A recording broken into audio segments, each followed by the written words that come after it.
Halo teman-teman semua, salam jumpa kembali di channel YouTube Style Company. Channel berbagi informasi-informasi yang bermanfaat dengan tanpa tendensi. Simak videonya secara lengkap, jangan sepotong-sepotong, tinggalkan komentar, tekan tombol like dan subscribe demi perkembangan channel ini. Dikisahkan bahwa Gajah Mada, Mahapatih Majapahit, memiliki seorang putra atau anak laki-laki dari istrinya yang bernama Niluh Ayu Sekarini, Putri Ki Dukuh Gedangan, seorang pertapa dari Pulau Bali. Kisah ini berupa cerita tutur atau folklor masyarakat Bali yang kemudian diperkuat dengan tulisan pada sebuah prasasti dikenal dengan nama Prasasti Arya Bebet atau Prasasti Bebet yang dikeluarkan pada tahun 1881 Saka atau 1959 Masehi. Tidak terdapat sebuah keterangan yang jelas perihal siapa yang mengeluarkan prasasti Bebet ini. Benarkah Arya Bebet ini anak atau putra dari Mahapatih Gajah Mada? Benarkah Arya Bebet ini lahir dari istri Gajah Mada yang bernama Niluh Ayu Sekarini, Putri Bali, keturunan dari Ki Dukuh Gedangan? Apakah prasasti Arya Bebet yang ditulis pada tahun 1881 Saka atau 1959 Masehi itu menuturkan sebuah kebenaran fakta sejarah? Mari kita lanjut uraiannya dalam video ini. Jangan melompat-lompat biar tidak gagal paham. Kisah Arya Bebet, anak Gajah Mada.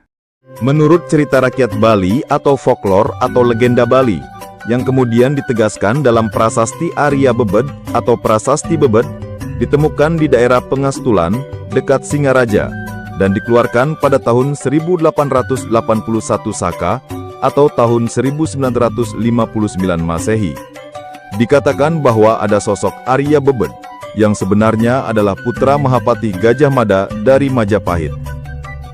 Arya Bebet ini lahir dari hasil hubungan Gajah Mada dengan Niluh Ayu Sekarini, anak perempuan seorang petapa dari Dukuh Gedangan, Bali. Peristiwa asmara antara Gajah Mada dengan Niluh Ayu Sekarini ini terjadi pada saat Gajah Mada sedang bertugas mengadakan ekspedisi ke Bali. Dikisahkan ketika Niluh Ayu Sekarini telah mengandung, Gajah Mada meninggalkannya dan kembali ke Majapahit. Setelah anak Gajah Mada itu lahir dan ketika menginjak usia remaja, pergilah ia mencari ayahnya ke Majapahit dengan mengenakan kain bebet, yang dahulu merupakan pemberian Gajah Mada kepada Niluh Ayu Sekarini. Sesampainya di Majapahit, anak itu duduk di atas batu di depan rumah Gajah Mada. Karena disoraki oleh orang-orang Majapahit kala itu dan diusir oleh pengawal-pengawal rumah Gajah Mada, anak ini pun menangis. Patih Gajah Mada kemudian keluar menemui anak itu dan menanyakan siapa dan dari mana asalnya. Anak itu berkata jujur bahwa ia berasal dari Bali. Ibunya bernama Niluh Ayu Sekarini dan bermaksud mencari ayahnya yang bernama Gajah Mada. Mendengar penuturan itu, Gajah Mada terharu dan kemudian mengakui bahwa anak itu sebagai putranya. Anak itu kemudian dibawa ke dalam rumah dan dipertemukan dengan istrinya, Ken Bebet. Setelah dijelaskan, Ken Bebet yang belum mendapatkan keturunan itu turut merasa terharu. Anak itu akhirnya tinggal di Majapahit. Ken Bebet sangat menyayangi anak itu, layaknya anak sendiri. Anak laki-laki itu kemudian diberi nama Arya Bebet. Setelah beberapa lama tinggal di Majapahit, Arya Bebet kembali ke Bali dan membentuk keluarga turun-temurun di Bali. Analisa historis. Fakta pertama. Invasi Majapahit ke Bali terjadi pada tahun 1343 Masehi. Ekspedisi ini dipimpin oleh Mahapatih Gajah Mada dan berhasil menaklukkan kerajaan Bedahulu, sebuah kerajaan yang berkuasa di Bali pada saat itu. Penaklukan ini merupakan bagian dari upaya Majapahit untuk memperluas wilayah kekuasaannya dan sebagai upaya untuk menyatukan seluruh wilayah Nusantara. Seandainya kisah Arya Bebet ini benar adanya, maka tentu saja peristiwanya sendiri terjadi setelah tahun 1343 Masehi, dan tidak mungkin lewat dari tahun 1364 Masehi. Selanjutnya, Raja Majapahit yang berkuasa kala itu adalah Tribuwana Wijaya Tunggadewi. Fakta kedua.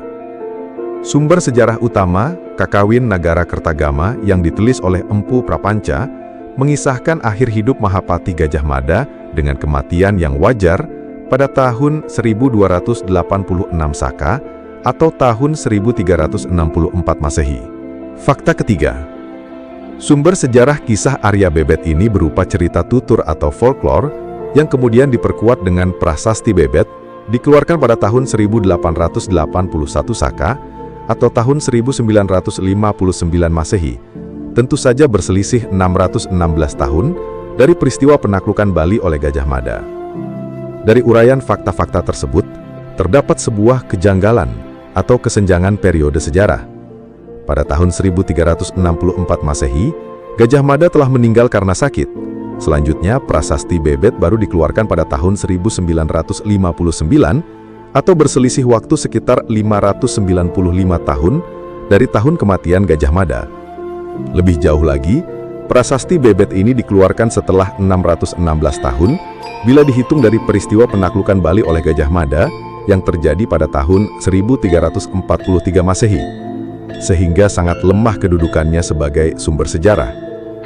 Rentang waktu penulisan prasasti Bebet yang begitu panjang atau terlalu jauh dari saat kematian Gajah Mada maupun peristiwa penaklukan Bali ini tentu saja patut kita pertanyakan kebenaran isinya.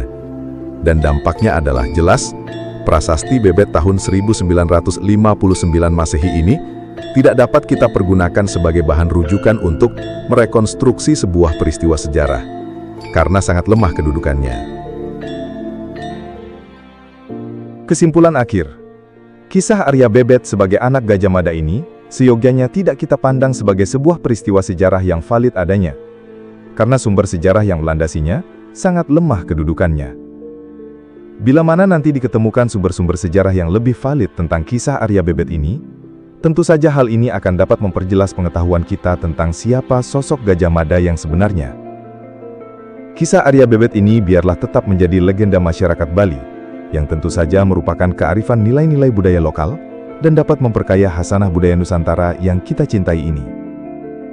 Bagaimana pendapat kalian tentang kisah Arya Bebet ini? Tuliskan pendapat kalian pada kolom komentar. Sampai jumpa di video yang selanjutnya. Salam sejarah budaya, budayakan sejarah.